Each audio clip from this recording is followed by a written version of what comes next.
This yummy English toffee recipe is as easy and fast as it is delicious. Just follow along with my step-by-step helps, and candy making can be stress-free and fun for you and your family. The first key to toffee making is gathering up all of your equipment like this heavy bottom saucepan, and get out your thermometer. Have it next to the stove ready to go, because things go really fast at the end with toffee and you don't want to have to go looking for something then. And then measure out all your ingredients. You'll see me here measuring out the sugar, the salt, the water, a stick of butter, or you can use margarine. And you also need some finely chopped nuts, that's optional, and some chocolate chips. Have those ready to go. Set it on the burner, but don't turn it on yet. Go ahead and prepare your pan by spraying it with cooking spray or putting on some parchment paper. Now you can turn your burner on to medium-low and begin to mix those ingredients. Don't rush this, or else the butter and the sugar will separate and it won't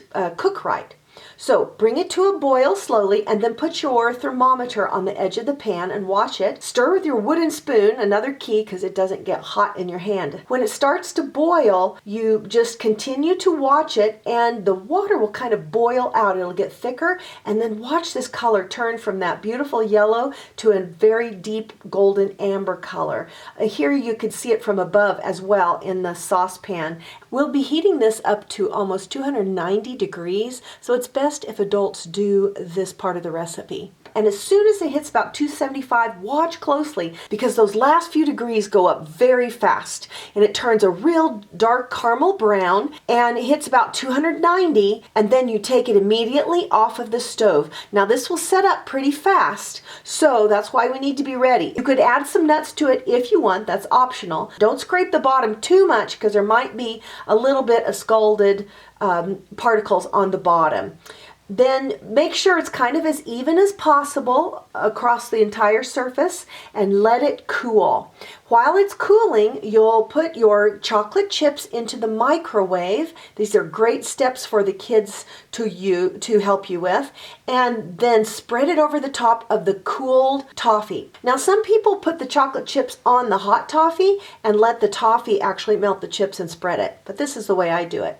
Immediately sprinkle your nuts if you want them there, and then let it cool on the countertop for quite a while. Break it into these rustic kind of pieces. That's the fun of toffee. Now you can put it on a plate and wrap it up in cellophane. It makes a great gift for teachers or friends, and it freezes well too, by the way, or it goes in the refrigerator to keep for a long time. But you and I both know it won't last very long. It's so good, like a Heath candy bar. Wasn't that candy making fun and easy with these step-by-step instructions? I love this yummy English toffee recipe. I think it's my favorite, actually, especially with the chocolate coating. For more great Christmas crafts and recipes, come on over to welcometonanas.com and join the fun. Be sure to supervise your kids, and probably do this with the older grandkids.